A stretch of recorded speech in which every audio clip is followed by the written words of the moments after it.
It's really an honor and a pleasure to be here, and I have to say that I am very happy to go first because my visualizations cannot compare. So you're going to have, we're saving the best for last. My slides are really quite awful by comparison, but I hope you'll endure and bear the visuals, and that I'll be able at least to share some information and news about what's going on now in the Obama administration in connection with this exciting agenda of open data, open government, and collaborative democracy. So as some of you may know, and if you've looked at the book Wiki Government, you know that my own experience in this derives from, in particular, a project that I've had the pleasure to work on for the last couple of years called the Peer-to-Patent Project. And peer-to-patent was very simply this: the idea that the Patent Office itself, the United States Patent Office, is an institution that, while it is supposed to be an institution about innovation, needs some innovation within the institution itself. Namely, you have beleaguered and overworked examiners that have only a few hours to make the decision about which inventions become the next, path-breaking invention and get a monopoly grant of 20 years of monopoly rights over the invention that they develop. But the people forced to make those decisions sitting in an office in Alexandria have very limited time to do that, and very limited access, in fact, to the information and knowledge that they need in order to make such an important decision. There are significant consequences to this dilemma. It's not just that we are issuing patents that may not be worth the paper that they're written on, but those patents are then being challenged in court and so facing huge fees for litigating those patents, which is then money diverted from R&D and instead put into the legal system and paying for the students that I otherwise train when I'm not serving in government. It's paradigmatic of a problem that I refer to as the single point of failure that's common to all institutions, whether governmental or otherwise, but is particularly problematical in our legal and political culture, which places such an emphasis, again, on uniformity of procedure, on consistency of the ways of doing things, on being inure from populist pressures, and therefore centralizing the decision-making in an institution like the Patent Office. And that is that we are trying to make decisions often on the basis of limited information with limited time. In a world of increasingly complex challenges, this is not working out very well. We know that the faith and trust in our government institutions is at an all-time low. And I should make out very clearly that whereas Gallup didn't test it, that the executive branch is no less immune from the lack of faith and the lack of trust that people feel in their institutions, as is Congress. The President said it himself in his State of the Union when he talked about the fact that we are frustrated by the fact that every day in Washington is Election Day. We are fighting bitter partisan battles and therefore not potentially doing our jobs as well as we may or ought to or need to. And this is giving rise to a sense, again, that institutions of governance and government are not working as well as they ought. Yet, curiously, and some of you may have seen this data from last week, those under 30 trust government more. This problem is an older generation. Those under 30 are actually trusting government more. And the question is, why is that if this data is to be believed? Well, I think this has something to do with the hope and the faith and the possibilities that are created by working in a networked digital world when we connect networks of knowledge to government institutions, to those static procedures, blow open those procedures, if you will, to get at information in new ways in order to solve problems better. So what did we do in the patent context? The Peer-to-Patent Project was taking a very old idea of collaboration, an idea that came from, if you will, from Thomas Jefferson, who, when he headed the Patent Office back in 1791, actually turned to academics, in this case at the University of Pennsylvania, to say, help me examine this patent application and determine if this invention for alchemy, is actually truly novel and new as the law requires. And so was born the idea of peer-to-patent. Connect a social network, connect an expert network, not a Facebook and not a Twitter, but an expert network that we would create to connect professionals with expertise to patent examiners in order to supply the information that would be needed to figure out whether an invention is truly new and non-obvious under the law. So let me mention right at the outset that this process was not about a, shall we say, true crowdsourcing. It was not about asking the masses, do we think this invention deserves a patent or not? Or how do you feel about this invention? It was about tapping the expertise and the enthusiasm of a wide range of people out there across the world By world, I mean world, not just in the United States, and to ask them, do they have the specific factual knowledge needed to determine if an invention is new? Marrying that distributed expertise, looking for that needle in the informational haystack, if you will, with the legal, procedural know-how and knowledge, the dispassionate decision-making, and the knowledge, again, of the procedures of the government official to create a system that would hopefully be both more information-based, more empirical, as well as faster and cheaper to run. So taking this idea, now jumping forward a few years now, we see a proliferation of this concept of getting networks of people together to share their enthusiasm and expertise, whether it's in the peer-to-patent case to identify knowledge and information that people have, or to develop new things that people might create, like in the case of crisis camps or the crisis commons movement, is again creating then software that can be used to text your location when you're trapped under a building in the event of a natural disaster such as the crisis in Haiti or in Chile or elsewhere. This is very simply the notion that we can get lots of people together sharing their diverse expertise to in fact, solve these very difficult problems in new ways. So if we take the stock market fluctuations of last week, what if we thought about getting 1,000 brains involved in identifying what actually happened when the Dow dipped and rose and fell so fast last week? What if we thought about crowdsourcing not just the wild masses, but the expertise of people to figure out how to fix this oil spill problem, or how to deal with the mine safety crisis that we faced just a few weeks ago? Again, the idea is now, how do we take the collaborative ability of crowds of people and try to embed that way of working, a networked way of working, to address the problems that we face, whether it's problems of global and international development or whether it's problems on the domestic front. We need to move towards a more collaborative way of working that I like to think of as taking the changes we see in civil society, change.org, these common things like crisis commons and crisis camps that are now common knowledge across the social sphere and across civil society, and bring them into the way that traditional institutions actually work. So I sometimes mention this example. It's kind of silly in a way, but I think it illustrates well the problem is when DARPA turns around and says, we're going to celebrate the internet, the birth of the internet, by releasing 9 weather balloons and inviting people such as Sandy Pentland's group at the MIT Media Lab to use social networks to figure out where are those 10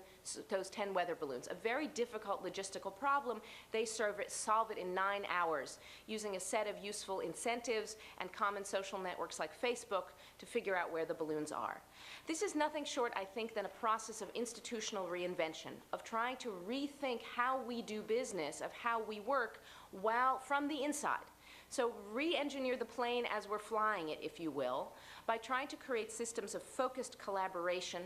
whereby we, again, not simply throw open the floodgates of important decisions to push-button plebiscitary democracy, and at the same time not trying to have a command and control approach whereby we within an office in Washington come up with all the answers, but how we take these new collaborative approaches to solve problems more effectively. Let me take a few minutes to tell you how we're beginning to do this within the Obama administration, how we're trying to approach this problem, and I'm going to skip some of the slides in the interest of time and trying to get to more Q&A, so you'll forgive me the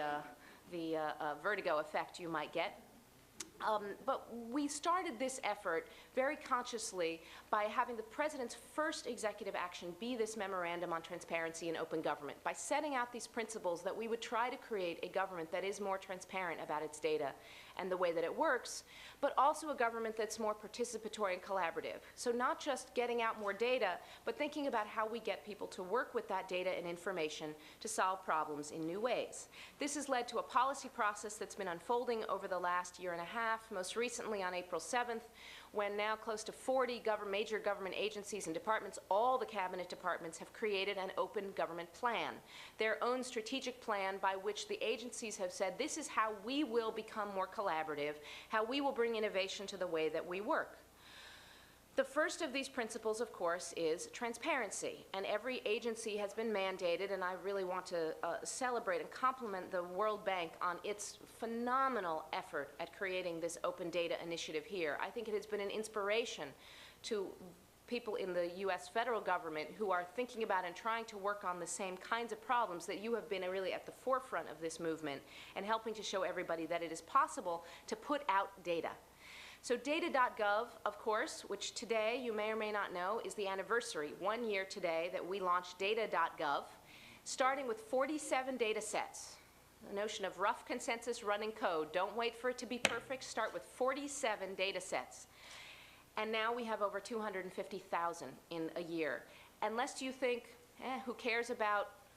data except for Hans and a few other statistics geeks? Well, 97 million people have looked at data.gov, and in a recent Pew survey, 40% of the people surveyed said that they had downloaded data from data.gov and were using raw government data, and using it, whether it's to make tools like these that you'll find on data.gov, visualizations like these. I hope we have lots of your work that's up there, or soon will do.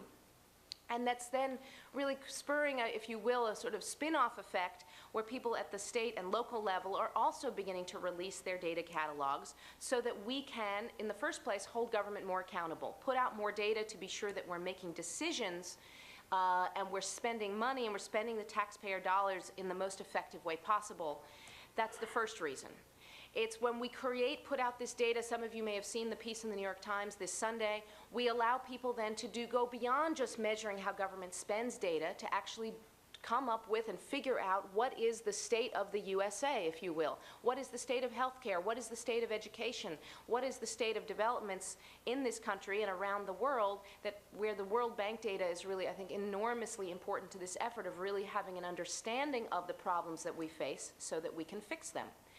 But we were very explicit when we created this data transparency strategy of not only focusing on data that was about transparency and how we spend money, but it was also about aligning transparencies to strategic goals. In other words, putting out data that helps people to solve problems by combining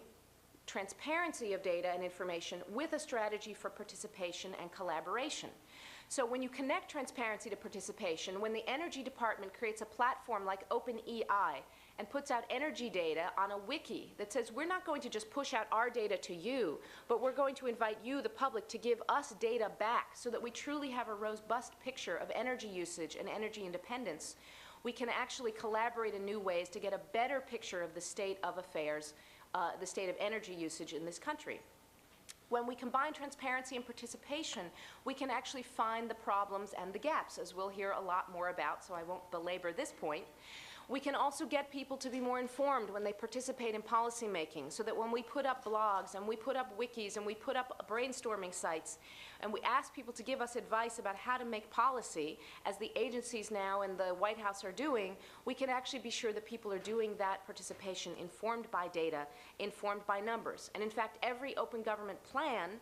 that was developed by the agencies has required to be subject to citizen participation both before the plan was drafted and then after the plan has been drafted.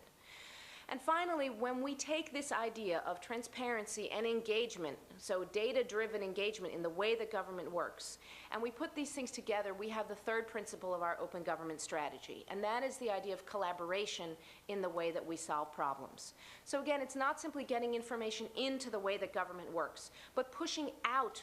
problems and challenges so that we can get people to work with us in new ways. It's policy innovations like the apps for healthy kids, where we said we have a problem, which is how to reduce the rates of childhood obesity in the United States. We can do that by putting out the MyPyramid data set from USDA, now the fourth most used data set on data.gov that provides nutritional data, and we marry that to a competition backed by a prize to develop video games for kids about healthy eating. And we come up with an approach for addressing a problem that's not legislation, that's not regulation, that's not the traditional ways that government works, but may be more effective and more impactful in the way that we actually solve things. We come up with, and we have in fact this new guidance on the use of prizes, let me go back to this, that was deliberately part of the Open Government Directive to ensure that we could enact these kinds of policy innovations. We have things like open grant making taking place across the executive branch. In other words, not simply giving out money to solve a problem, but creating a platform that connects people to one another so that they can share and trade expertise and apply for grants together, and thereby improve the quality of their applications and improve then the services that they're able to render with the money that they the people that they serve. It's collaboration now across levels of government. When you make data open, you can have a program like Virtual USA run out of the Department of Homeland Security that now connects 21 states in an initiative to share first responder data, fire, water, safety, in order to get people, in this case, across the borders of Louisiana and Alabama, sharing data in response to the BP oil spill. It's the ability to collaborate within government institutions. So it's the ability of, in this case, the Veterans Administration to take a platform, a $2,000 tool called Kindling, and to use it to connect 19,000 employees of the Veterans Administration to solve the problem of how do we reduce the backlog of veterans benefits claims. Within 1 week, of those 19,000 employees, 7,000 people signed up, supplying 3,000 ideas that were in turn winnowed to 10 ideas that have now been implemented at the VA to address the problem. It's the Department of Defense connecting scientists and technologists across the whole DoD using an expert network. This one is called Aristotle. To help people find one another, because the person, it turns out, sitting at the next desk may have as much expertise or information about how to solve the problem that you're working on that you would never otherwise know or talk to unless you had a way to find one another. But it's also the ability, and I'll close with this, to not only connect across levels of government, but to engage in public-private collaboration, like a peer-to-patent project. So when the Federal Register says, the Federal Register, which publishes every day, effectively the daily journal of the executive branch of government, when they say we're going to make this data set, the Federal Register itself, downloadable in a raw format, so that instead of $17,000 for a subscription, you can have it for free. Groups like GovPulse turn around and create a more readable, better, more searchable, usable version of the Federal Register, and now in turn the government institution is able to take this innovation and bring it back into government, and we'll see these developments coming shortly, to turn this into something that looks more like this. It's the ability to connect people to one another, not only two institutions in the center, but when the President celebrates and champions an initiative like National Lab Day that now involves organizations representing 2 million people who are volunteering to go into America's schools and to do hands-on science and technology learning. We, the White House, we are not running it, we're not paying for it, but what we are able to do is to use our voice, our convening power, our bully pulpit, if you will, to put out the challenge of saying we care about STEM education in this country, we care about science education in this country, and therefore we need the private sector to step up and help develop a solution. National Lab Day is one example, again, by connecting people to one another, and I had the great pleasure last week to be at a school in New York City with a scientist and a group of 10th graders where we learned how to filter wastewater. And in fact, at the end of our experiment, we all got to drink the wastewater, which is project-based learning at its best. So let me just say that what we're doing fundamentally here and trying to do by being more transparent and being more open with our data is at its root not simply about data for its own sake, but about enabling collective action, about enabling people to take action together in new ways, whether it's to engage in citizen science projects like a National Lab Day, or whether it's getting people to do streets cleanups or other kinds of hands-on work in their communities, whether it's getting people to engage in a policy exercise. We're fundamentally, I think, about restoring trust in, coming back to our initial premise, restoring trust in and engagement with the institutions of democracy and of democratic government, and in so doing, I hope, empowering people within their own communities, within their own lives, to make change happen for themselves and to make a difference. So with that, let me stop. Thank you. And now on to I'm just the warm-up act. Now on to the show.